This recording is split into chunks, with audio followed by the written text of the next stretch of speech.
आज मरणोन्मुख अवस्था में पहुंचकर तुम जिस धर्म, सत्कर्म और नीति की दुहाई दे रहे हो, अपने जीवन काल में उसी धर्म, सत्कर्म, न्याय और नीति का विचार तुमने सपने में भी नहीं किया। धर्म, अर्थ, काम और लौकिक सदाचार तुम स्वयं ही नहीं जानते हो।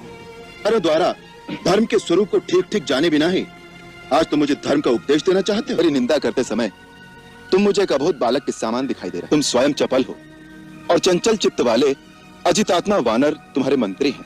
का विचार कैसे कर सकते हो? धर्म के सूक्ष्म स्वरूप को कैसे समझ सकते हो? धर्म की बात तो दूर रही, अपने अपरिमित बल के मद में चूर होकर तुमने तो सामान्य लौकिक आचार व्यवहार का विचार भी कभी नहीं। बड़ा भाई, पिता तथा गुरु तीनों एक समान पूजनीय माने गए हैं। उसी प्रकार छोटा भाई, पुत्र तथा शिष्य तीनों एक समान माने गए कि वधू अनुज की भार्या तथा भगिनी के साथ अपनी कन्या के समान पवित्र संबंध रखना पारिवारिक, सामाजिक तथा नैतिक धर्म है।